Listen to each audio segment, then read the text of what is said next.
13-year-old sentenced to death for killing her entire family. 13 years old. That's the age when most children worry about homework and friendships. But on a cold November morning, a girl that age sat in an interrogation room wearing a smile that turned every investigator's blood to ice. She had just ended the lives of 4 people while they slept. Her entire family. No tears, no remorse. Just that unsettling grin. She believed her age would shield her from consequences. She thought being a child meant she could walk away, but the evidence waiting in that room would prove that innocence isn't measured by years alone, and the justice system was about to make history. Stories like this remind us that justice always finds its way. If you believe in accountability, subscribe now and tell us what you think below. This is how it all began. The morning of November 12th started like any other in the quiet suburban neighborhood of Riverside County. Neighbors walked their dogs. Coffee brewed in kitchen windows. Children caught school buses on tree-lined streets. But behind the white picket fence of 4247 Maple Drive, something unthinkable had already happened. 4 bodies lay motionless inside a home that had been filled with laughter just hours before, and the only person left alive was the youngest member of the family, a girl who should have been getting ready for school. Instead, she was about to place the most chilling call in the county's history, a call that would expose a darkness no one saw coming. The emergency dispatch received the call at 7:42 in the morning. The voice on the other end was calm, almost too calm for what was being reported. A young girl stated that something terrible had happened at her home. She said her family wasn't waking up. She said there was blood, but her tone carried no panic, no hysteria, no fear, just an eerie flatness that made the dispatcher's instincts scream that something was deeply wrong. The operator kept her on the line, asking questions, trying to understand the situation, but the girl's answers were mechanical, rehearsed almost, like someone reading from a script they'd memorized. She gave her address clearly. She confirmed she was alone, and then she said something that would haunt everyone who heard the recording. "I think they're all gone now." Police arrived within 6 minutes. Officers approached the modest 2-story home with caution, unsure of what they would find inside. The front door was unlocked. The house was silent except for the hum of the refrigerator and the ticking of a wall clock. They called out, announcing their presence, but received no response. As they moved through the living room, everything appeared normal. Family photographs lined the walls. A coffee maker sat ready for morning use. Backpacks hung by the door. But as they climbed the stairs, the metallic scent in the air grew stronger. Officer Matthews, a 15-year veteran, later said he knew before opening the first bedroom door. He knew from that smell and the oppressive silence that they weren't there to rescue anyone. They were there to document a tragedy. The master bedroom revealed the first 2 victims. The parents lay in their bed, covers pulled up as if they were simply sleeping. But the dark stains on the pillows and the unnatural stillness of their bodies told a different story. They had been attacked while unconscious, given no chance to defend themselves or even understand what was happening. The violence had been swift and decisive. Moving to the next room, officers found the 2 younger children, ages 8 and 10, in similar conditions. Each had been tucked into their beds afterward, positioned to look peaceful. The staging was deliberate, careful, almost respectful in its strange way. But the brutality beneath that facade was unmistakable. 4 lives had been stolen in the dark hours before dawn, and whoever did this had taken time to arrange the scene. Downstairs, they found her. The 13-year-old daughter sat at the kitchen table with her hands folded in front of her. She wore pajamas with cartoon characters on them. Her hair was pulled back in a ponytail. She looked up at the officers with wide eyes that held no tears, no shock, no grief. She looked at them and asked if her family was okay. The question seemed absurd given what they'd just witnessed upstairs. Officer Matthews knelt down to her level, studying her face for any sign of trauma or fear. He asked if she was hurt. She shook her head. He asked if she knew what happened. She nodded slowly, and then said something that changed everything. "I had to do it," she whispered. They didn't understand. They never understood. The officers exchanged glances. Protocol required they secure the scene and separate the girl from potential danger. But the danger wasn't an intruder or an unknown threat. The danger, it seemed, had been living in this house all along. They asked her to step outside while investigators processed the scene. She complied without resistance, walking calmly past the family photos that would never be updated again. Outside, neighbors had begun to gather, drawn by the police presence. They watched in confusion as the young girl was placed in the back of a patrol car, not in handcuffs yet, not under arrest yet, but clearly being detained. Whispers spread through the crowd. Questions bounced between concerned residents. How could this happen here? What had occurred behind those closed doors? And most disturbingly, why was that child the only one left alive. Inside the house, forensic teams began their meticulous work. They photographed every room, every surface, every detail. In the kitchen, they found a knife block with one blade missing. That blade was discovered in the upstairs hallway, wiped clean but still bearing microscopic traces of blood. In the girl's bedroom, they found something that made even experienced investigators pause. A notebook sat open on her desk, filled with pages of writings, dark thoughts, violent fantasies, plans sketched out in careful detail, dates and times noted, methods researched. This wasn't a sudden act of rage or a tragic accident. This was premeditated, calculated, and executed with chilling precision by someone who should have been worried about middle school drama, not committing the unthinkable. The lead detective, Sarah Chen, had worked dozens of cases involving families torn apart by violence, but never had she encountered a suspect this young or a crime this methodically planned. As she flipped through the notebook pages, a pattern emerged. The girl had been planning this for months, documenting her thoughts, justifying her intentions. She wrote about feeling controlled, about wanting freedom, about how her family stood in the way of the life she deserved. The entries grew darker as the dates progressed, moving from vague complaints to specific fantasies about what she would do. The final entry was dated the night before. It simply read, "Tomorrow, everything changes. Tomorrow, I become free." Detective Chen closed the notebook and looked around the bedroom. Posters of musicians and actors covered the walls. Stuffed animals sat arranged on the bed. School books were stacked neatly on a shelf. Everything screamed normal teenage life. But that notebook revealed the truth lurking beneath the surface. This child had harbored thoughts that most adults never contemplate. She had nurtured rage until it consumed any sense of empathy or family bond, and when the opportunity came, when her family was at their most vulnerable, she had acted without hesitation. Now came the difficult part, making the justice system understand that age doesn't always equal innocence. The evidence was clear. The confession was recorded, but the defendant was 13, and that fact alone would make this case one for the history books. Before they became headlines and case files, they were the Hendersons. David Henderson, 42, worked as an accountant at a local firm. His colleagues described him as reliable, detail-oriented, someone who always remembered birthdays and asked about your weekend. He coached Little League on Saturdays and spent Sundays grilling in the backyard. His wife, Jennifer, was 39 and taught 3rd grade at Riverside Elementary. Her students loved her. Parents requested her specifically. She had a gift for making learning fun, for seeing potential in every child who walked through her classroom door. Together, they had built a life that looked picture-perfect from the outside. A nice home in a safe neighborhood, 3 children they adored, dreams of family vacations and college graduations and grandchildren someday. Their son Michael was 10 years old, a quiet boy who loved dinosaurs and building elaborate structures with blocks. His room was a museum of plastic prehistoric creatures arranged in detailed scenes. He spent hours creating worlds where these ancient giants lived again. His teacher said he had a brilliant imagination and a gentle soul. He was the peacekeeper among his siblings, the one who diffused arguments and shared his snacks without being asked. His little sister Emma, just 8, was the family's spark of energy. She danced through rooms instead of walking. She sang made-up songs while doing homework. She collected rocks from the backyard and painted them into tiny works of art. Jennifer kept every single one in a special box, treasuring these glimpses into her daughter's creative mind. And then there was their oldest daughter, the girl who would destroy everything. Her name doesn't matter now, stripped away by legal proceedings and protective measures. What matters is understanding who she was in the years before that November morning. Teachers described her as intelligent but withdrawn. She completed assignments perfectly but never volunteered answers. She had friends, but the relationships seemed surface level, lacking the deep bonds that typically form in middle school. At home, her parents saw a child going through typical adolescent changes, mood swings, preference for time alone in her room, occasional arguments about rules and boundaries. Nothing that raised serious alarms, nothing that suggested the darkness growing inside her mind, but there were signs, small ones, overlooked in the chaos of busy family life. Jennifer had found disturbing drawings in her daughter's school binder months earlier, dark sketches of figures in pain, scenes of violence rendered in careful detail. When confronted, the girl explained them away as just art, just expressions of creativity inspired by movies and video games. Jennifer wanted to believe her. She wanted to trust that her daughter was simply exploring normal teenage interests in horror and darkness. So she accepted the explanation and asked her daughter to focus on more positive subjects. The drawing stopped appearing in visible places, but they didn't stop being created. They just went underground, hidden in that notebook that would later become evidence. David noticed his daughter spending increasing amounts of time online. Her door was always closed. Her headphones were always on. When he tried to engage her in conversation, her responses came in single syllables. He chalked it up to teenage rebellion, that universal phase where parents become embarrassing obstacles instead of trusted guides. He remembered his own adolescence, his own desire for independence and privacy. He gave her space, believing that pushing too hard would only drive her further away. He didn't know she was researching methods. He didn't know she was joining online forums where troubled minds gathered to share dark thoughts. He didn't know that his patience and respect for her privacy were allowing something monstrous to take root. The Henderson home sat on a street where everyone knew everyone. Block parties happened every summer. Halloween decorations went up in coordinated themes. Kids rode bikes in packs, moving freely between yards where parents kept watchful eyes. It was the kind of neighborhood people moved to specifically for the sense of safety and community, the kind of place where you didn't expect tragedy. Neighbors would later tell reporters they never heard arguments from the Henderson house, never saw signs of dysfunction or abuse. The family seemed happy, normal, blessed even. They waved from their porch. They attended school events. They shoveled elderly Mrs. Patterson's driveway every winter without being asked. They were good people living a good life. But inside that home, beneath the surface of normalcy, something had gone terribly wrong. The family dynamics had shifted in ways too subtle for outsiders to detect. The oldest daughter had begun to see her family not as people who loved her, but as obstacles to overcome. Her parents' rules felt like oppression. Her siblings' needs felt like burdens that diminished her importance. The normal friction of family life, the negotiations and compromises that every household navigates, became intolerable to her. She started viewing herself as special, as different, as someone destined for something greater than this suburban existence. And gradually, a thought took hold. She would never be free as long as they existed. She would never live the life she deserved as long as they held her back. Jennifer's last social media post went up the evening before she passed. A photo of the whole family at Michael's soccer game, everyone smiling under the autumn sun. The caption read, "Grateful for these moments. Family is everything." The post received dozens of likes and warm comments from friends, people saying how beautiful the family looked, how lucky the Hendersons were, how those kids were so blessed to have such loving parents. Jennifer never saw those comments. By the time most people woke up and scrolled through their feeds, she was already gone. That photo, meant to capture joy and connection, became a memorial, a reminder of what was lost, and a haunting question mark over how such a seemingly perfect family could end in such perfect horror. The forensic team worked through the morning and into the afternoon, documenting every detail with painstaking precision. Crime scene photographer Marcus Webb had been doing this job for 12 years. He'd photographed scenes of domestic violence, break-ins gone wrong, and tragedies of every imaginable kind. But something about this house unsettled him in ways he couldn't quite name. Maybe it was the contrast between the violence and the care taken afterward. Maybe it was knowing a child had walked these halls committing these acts. Whatever the reason, his hands shook slightly as he adjusted his camera settings in the master bedroom. He forced himself into professional detachment, letting the lens create distance between himself and the human cost of what he was documenting. The parents had been attacked first, likely around 3 in the morning based on preliminary evidence. They never woke. Toxicology reports later confirmed they'd both taken sleep medication, a routine they'd followed for years to combat David's insomnia. That medication, meant to bring rest, had instead made them sitting targets. The weapon was a kitchen knife with an 8-inch blade, sharp and efficient. The attacks were quick, aimed at areas that would cause rapid loss of consciousness. There was no evidence of struggle, no defensive wounds, no signs they'd had even seconds to comprehend what was happening. One moment they existed, the next they didn't. Clinical, cold, executed with a determination that suggested the killer had mentally prepared for this moment. Moving to the children's rooms presented even darker evidence. Michael had been next. His dinosaur nightlight still glowed softly in the corner, casting gentle shadows across walls covered in educational posters about prehistoric life. His body was positioned carefully in his bed, arms at his sides, blanket pulled up to his chin. Someone had closed his eyes after. Someone had arranged him to look peaceful. The same person who had stolen his future, his dreams of becoming a paleontologist, his chance to grow up and discover who he might become. Forensic evidence suggested suggested he, too, never woke. Whatever consciousness existed in his final moments was drowned in sleep, a small mercy in an otherwise merciless act. Emma's room was the explosion of color. Purple walls, rainbow bedding, drawings taped everywhere showing her family as stick figures holding hands under a smiling sun. She had drawn those pictures with love, with a child's unquestioning certainty that her family was forever. Those drawings would now serve as evidence exhibits, reminders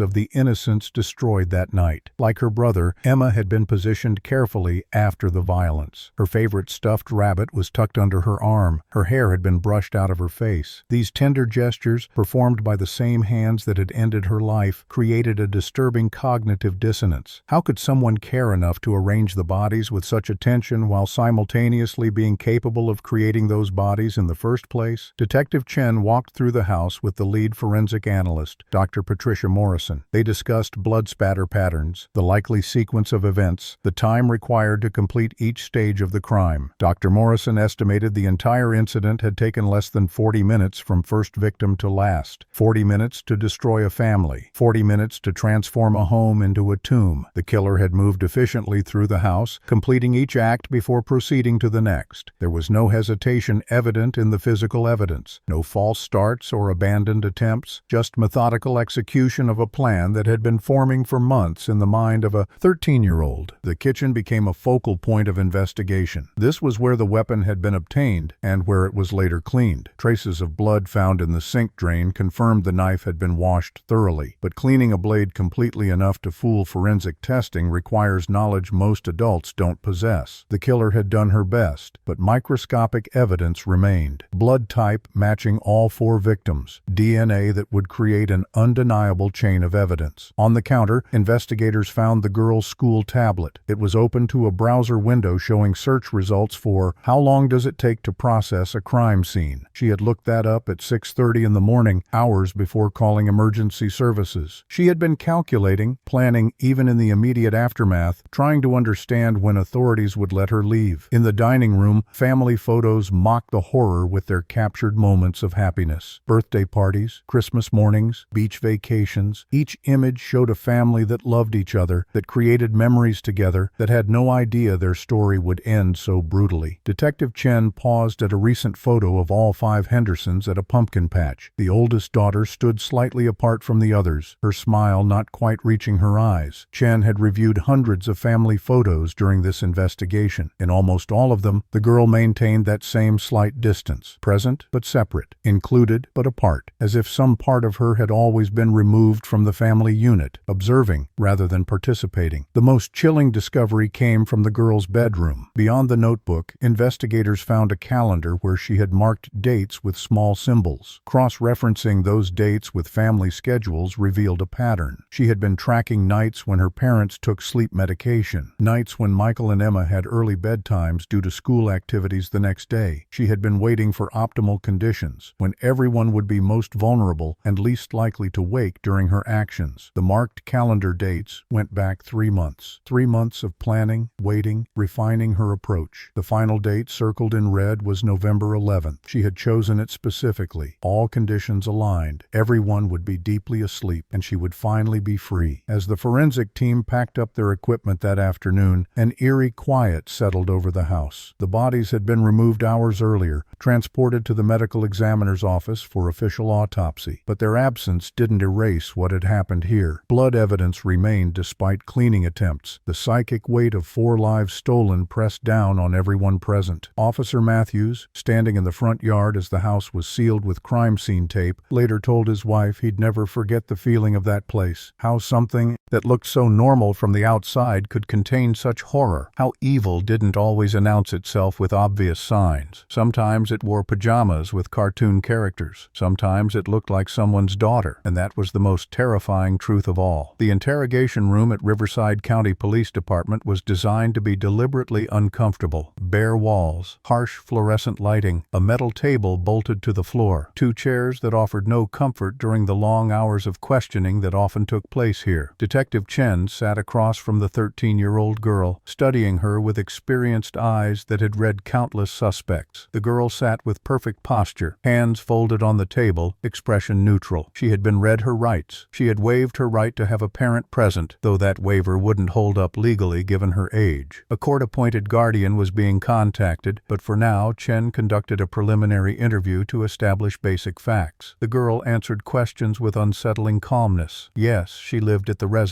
Yes, those were her family members. Yes, she made the emergency call. Her voice never wavered. Her breathing stayed steady. Most people, even innocent ones, showed signs of stress during police interrogation, elevated heart rate, fidgeting, nervous speech patterns. This child showed none of those tells. She met Chen's gaze directly, never looking away, never showing discomfort. When Chen asked what happened during the night, the girl tilted her head slightly as if considering how to phrase her response. Then she said simply, "I gave them peace. They were always so tired, so stressed. Now they can rest." Chen felt ice run down her spine. The statement wasn't a confession exactly, but it revealed a mindset completely disconnected from reality. The girl genuinely seemed to believe she had done something benevolent, that ending 4 lives was somehow an act of kindness. Chen probed deeper, asking about the girl's relationship with her family. The responses painted a picture of perceived neglect and control. The girl claimed her parents were too strict, always focused on her younger siblings, never understanding her needs. She described feeling invisible in her own home, like her thoughts and feelings didn't matter. Michael and Emma got all the attention, all the praise, all the love. She was just expected to be perfect, to not cause problems, to fade into the background. The psychologist observing through the one-way mirror made notes rapidly. Dr. Richard Torres specialized in adolescent psychology and had evaluated hundreds of young offenders. But this case presented unique challenges. The girl displayed textbook signs of narcissistic personality disorder combined with a complete absence of empathy. She spoke about her family's demise as if discussing characters in a television show, not real people who had loved and raised her. When Chen mentioned that Michael and Emma would never grow up, would never experience life, the girl shrugged and said they had happy childhoods. That's more than a lot of people get. The casual dismissal of human life was staggering. As the interview continued, Chen's team was executing search warrants on the girl's digital footprint. Computer forensics specialist James Park began diving into her browsing history, social media accounts, and online interactions. What he found built a timeline of radicalization, though not in any political sense. This was personal radicalization, a gradual descent into a mindset where violence became not just acceptable, but necessary. 6 months earlier, her searches had been typical for her age: music videos, social media, homework help.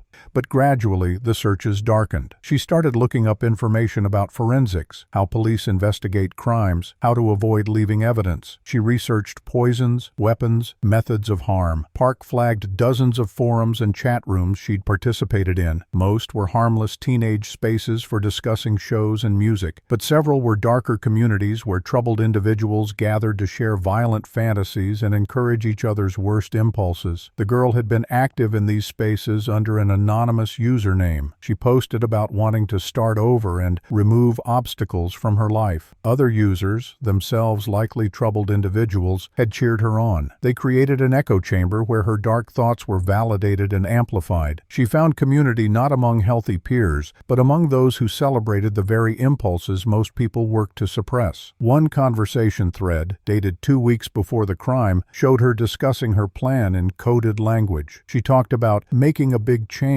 and doing something that would make everyone remember her. Another user asked if she was really going to go through with it. Her response chilled Park to his core. Why not? They're NPCs anyway, just obstacles in my storyline. Removing them doesn't really matter. The terminology revealed how she'd learned to dehumanize her family. By viewing them as non-player characters, as digital obstacles rather than living people, she'd created psychological permission to harm them. The internet had provided both instruction and justification. Detective Chen's partner, Marcus Reed, focused on physical evidence collected from the scene. The notebook from the girl's bedroom became his primary focus. Reading through those pages felt like watching someone's sanity unravel in slow motion. The early entries seemed almost normal. Complaints about chores, frustration with rules, the typical grievances of a teenager. But gradually, the tone shifted. The handwriting became more aggressive, pressed harder into the page. The content darkened from complaints moments to fantasies. She wrote about imagining what life would be like without her family, how free she would feel, how she could finally be herself without their judgment and control. The entries detailed specific scenarios she'd imagined, different methods, different approaches, different ways to ensure success. She had written multiple drafts of her plan, refining it like a school project. She evaluated pros and cons of different approaches. She created timelines and schedules. She drew diagrams of the house layout, marking optimal paths between rooms. This wasn't the impulsive act of a child in crisis. This was calculated, premeditated planning that would be chilling from an adult and was absolutely horrifying from someone so young. Reed had prosecuted murder cases with less evidence of premeditation. The notebook alone could secure a conviction if it came to trial. Toxicology reports came back on the family members, confirming they'd all had normal levels of their prescribed medications and nothing suspicious. The girl hadn't poisoned them or drugged them beyond their usual routines. She'd simply waited for sleep to make them vulnerable. Autopsy results confirmed what the crime scene suggested. Each victim had died quickly from their wounds. There had been no prolonged suffering, no torture, no cruelty beyond the act itself. This detail might seem like a mercy, but it actually complicated the psychological profile. The girl hadn't wanted her family to suffer. She'd wanted them gone. The distinction mattered. It suggested her motivation wasn't sadistic pleasure, but rather cold pragmatism. She viewed their elimination as necessary, not as entertainment. By the end of the first day of investigation, the team had compiled overwhelming evidence. The physical evidence placed the girl at each scene with weapon in hand. The digital evidence showed months of planning and research. The notebook provided written documentation of her intentions, and her own statements, even carefully worded, revealed a disturbing lack of remorse. The case was solid from a prosecutorial standpoint, but the defendant's age created unprecedented legal challenges. Could a 13-year-old be charged as an adult for such crimes? Should she be? These questions would soon move from the investigation phase into the judicial system, where battles would be fought not over what happened, but over what consequences a child could face for committing the unthinkable. Dr. Richard Torres sat in his office reviewing the interview footage for the third time. 28 years of practice had given him insight into the criminal mind, particularly young offenders caught in the justice system. But this case defied his usual frameworks. The girl displayed none of the typical markers of juvenile crime. No substance abuse in her history, no prior incidents of violence, no evidence of abuse or trauma that might explain such an extreme act. Instead, what emerged from the interviews and evidence was something far rarer and more disturbing: a child who had simply decided her family was inconvenient and needed to be eliminated. The psychological evaluation process began 2 days after her arrest. The girl sat in Torres's office, looking around with mild curiosity at the diplomas on his walls and the books lining his shelves. She didn't appear anxious or defensive. Most young people in her situation showed obvious signs of distress, even the guilty ones. They cried, they shut down, they bargained or denied. This girl did none of those things. When Torres asked how she was feeling, she responded, "Fine, I guess. A little bored."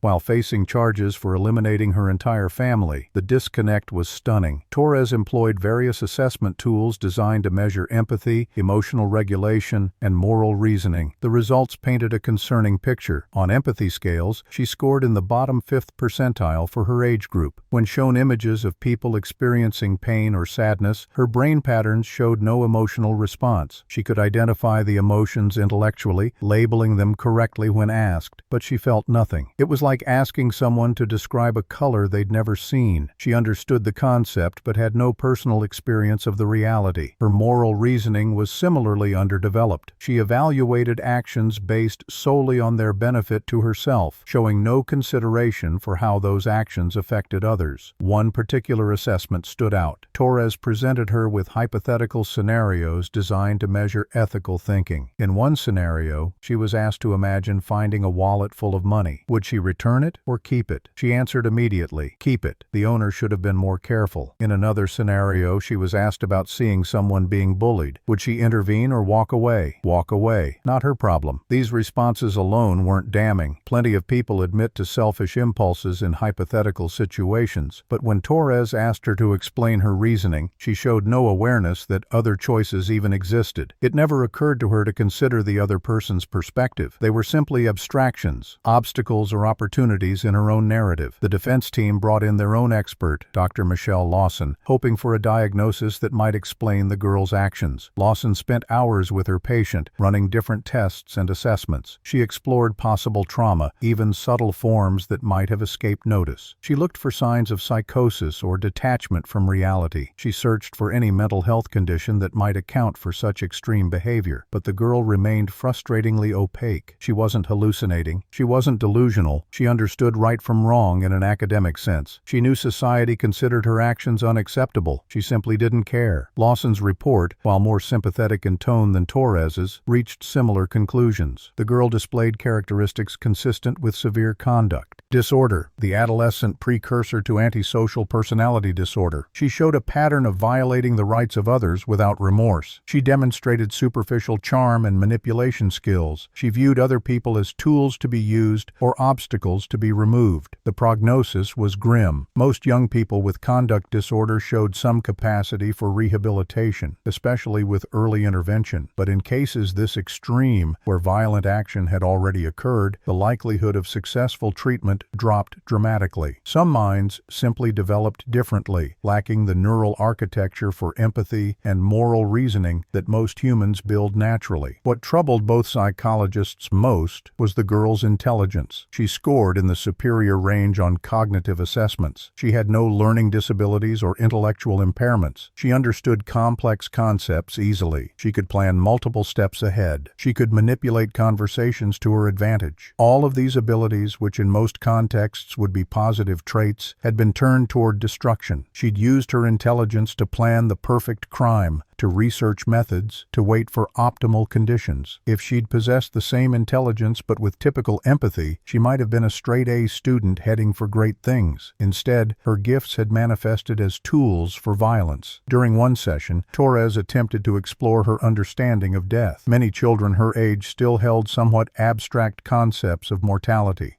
Did she understand her family was permanently gone? Could she grasp the finality of her actions? Her response was chillingly pragmatic. Yes, they're dead. That's what happens when your body stops working. They don't exist anymore except in people's memories. Torres pushed further. Did she miss them? Did she wish she could undo what happened? She considered the questions for a moment before shaking her head. No, that wouldn't make sense. I did what I needed to do. Missing them would just be counterproductive. The word counterproductive echoed in Torres's mind long after the session ended. She'd eliminated her family and evaluated the results like a business decision. No grief, no regret, just cold assessment of outcomes. He'd read about such cases in psychological literature. Children born without the capacity for emotional connection. Young people whose brains simply didn't develop the regions responsible for empathy and attachment. But reading about it academically was different from sitting across from it in reality. This wasn't a case study in a textbook. This was a living, breathing person who would need to be managed by society for decades to come. The question was, how? Both psychological reports ultimately reached the same conclusion. The girl posed a significant danger to society. She had demonstrated capacity and willingness to harm others when she perceived it served her interests. She showed no remorse or desire to change. She lacked the emotional framework that would allow her to learn from this experience in any meaningful way. Standard rehabilitation programs relied on developing empathy, fostering moral reasoning, creating emotional connections to others. But those approaches required raw materials to work with. In this case, the necessary components simply weren't there. It was like trying to teach color to someone born without the ability to see. The fundamental capacity was missing. The psychological profile would play a crucial role in the legal proceedings ahead. It documented not just what the girl had done, but who she was at a fundamental level. Prosecutors would use it to argue for adult sentencing, pointing to the calculated nature of the crime and the lack of rehabilitative potential. Defense attorneys would use the same information to argue she wasn't fully culpable due to her young age and underdeveloped brain. Both sides would claim the science supported their position. But the truth, as Torres and Lawson both knew, was more complicated. Yes, she was young. Yes, her brain was still developing. But some patterns, once established, became almost impossible to change. And this pattern had already manifested in the most destructive way possible. The preliminary hearing began on a gray January morning. Television crews lined the courthouse steps, reporters delivering stand-ups about the case that had captivated generated national attention. A 13-year-old accused of murdering her family. The story had everything that drew public fascination: youth, violence, suburban setting, apparent normalcy, shattered by hidden darkness. Inside, the courtroom filled with observers, victims' advocates, mental health professionals, legal scholars interested in the precedent this case might set, and tucked in the back row, members of the extended Henderson family who had survived this nightmare only to face the impossible task of seeking justice while mourning their loss. Judge Patricia Morrison presided, a 20-year veteran of the bench, known for her careful consideration and firm control of her courtroom. She had reviewed the preliminary motions from both sides. The prosecution, led by District Attorney Robert Castellano, had filed a motion to try the defendant as an adult. California law allowed such transfers in cases of extreme violence committed by juveniles. The defense, headed by Public Defender Maria Santos, argued vehemently against the transfer. A child belonged in juvenile court with access to rehabilitation services, not in adult criminal proceedings that could result in life imprisonment or worse. The defendant entered through a side door wearing clothes that her attorney had carefully chosen. A simple dress, modest and age-appropriate, hair pulled back neatly, no makeup. The defense team wanted the judge to see a child, not a monster. She walked with her head up, showing neither defiance nor submission. She sat at the defense table between her attorneys, hands folded in her lap, waiting for the proceedings to begin. Some observers later commented that she seemed calm, almost bored. Others said she looked numb, disconnected from the gravity of what was happening. The truth was somewhere in between. She understood the proceedings intellectually but felt no emotional response to them. Judge Morrison called the court to order and addressed the room with clear authority. This hearing would determine whether the case moved forward in juvenile or adult court. She had reviewed all submitted materials, including psychological evaluations, evidence summaries, and legal arguments from both sides. Now she would hear oral arguments before making her decision. The stakes couldn't be higher. Juvenile court would mean the defendant remained in custody only until age 25, with a focus on rehabilitation. Adult court opened the possibility of life imprisonment without parole or even capital punishment, though California's complex laws around juvenile sentencing would add layers of complication. District Attorney Castellano rose to present the state's position. He was a seasoned prosecutor, 48 years old, with a reputation for taking on difficult cases. His presentation was methodical and devastating. He walked the court through the evidence, the months of planning documented in the notebook, the internet searches showing premeditation, the calculated waiting for optimal conditions, the efficient execution of each act. He emphasized that this wasn't an impulsive crime of passion. This wasn't a child who snapped under unbearable pressure. This was cold, calculated elimination of 4 people who had the misfortune of standing between the defendant and the life she wanted. Castellano called Detective Chen to the stand to describe the crime scene. Her testimony was factual and restrained, but the details spoke for themselves. The care taken in arranging the bodies, the cleaning of the weapon, the hours of waiting before calling authorities, the complete absence of any attempt to help or save her family members. Chen described the defendant's demeanor during initial questioning, the unsettling calmness, the lack of appropriate emotional response. When asked about victims, Chen's voice caught slightly as she described Michael's dinosaur nightlight still glowing and Emma's painted rocks arranged carefully on her shelf. These weren't just case details. They were children whose futures had been stolen. The defense's turn came after a brief recess. Maria Santos approached the bench with fire in her eyes. She was a true believer in the juvenile justice system, convinced that children were fundamentally different from adults and deserved different treatment. Her opening statement acknowledged the tragedy while emphasizing her client's age, 13 years old, a brain still developing. The prefrontal cortex, responsible for decision-making and impulse control, wouldn't fully mature for another decade. Yes, the crime was horrific. Yes, the planning was evident. But children lack the capacity for true moral reasoning that adults possess. They act without fully comprehending consequences. They exist in a different developmental reality than grown individuals. Santos called Dr. Michelle Lawson to testify about adolescent brain development. Lawson explained how the teenage brain operates differently from an adult brain. The emotional centers mature before the reasoning centers, creating a gap where feelings overwhelm logic. Teenagers are more susceptible to peer influence, more likely to make risky decisions, less able to project into the future and understand long-term consequences. The defendant was operating with diminished capacity simply by virtue of her age. Lawson acknowledged the psychological assessments showing lack of empathy, but argued this too was a product of incomplete development. development. Perhaps with years of intensive therapy, with brain maturation, with proper intervention, rehabilitation remained possible. Santos also highlighted the absence of prior incidents. No history of violence, no arrests, no school suspensions for aggressive behavior. This was a child who had never before acted on violent impulses. Doesn't that suggest something triggered this specific incident rather than revealing a fundamentally dangerous person? The prosecution would paint her as a calculating monster, but Santos urged the judge to see a troubled child who made a catastrophic mistake. A mistake that deserved consequences, absolutely, but consequences appropriate for a juvenile. Keep her in the system designed for young offenders. Give her access to education, therapy, and the possibility of eventual reintegration. Don't throw away a child's entire life at 13. The victim's family members listened to these arguments with visible anguish. David's brother, Thomas Henderson, sat rigid in his seat, jaw clenched. Jennifer's sister, Rachel Morrison, wiped tears continuously. They had lost their loved ones to this child, and now they had to listen to arguments about her brain development and rehabilitation potential. To them, the careful planning and lack of remorse spoke for themselves. This wasn't diminished capacity. This was evil, and evil didn't deserve sympathy or second chances, regardless of the age at which it manifested. When the judge asked if anyone from the victim's family wished to speak, Rachel stood with trembling hands. Her victim impact statement cut through the legal abstractions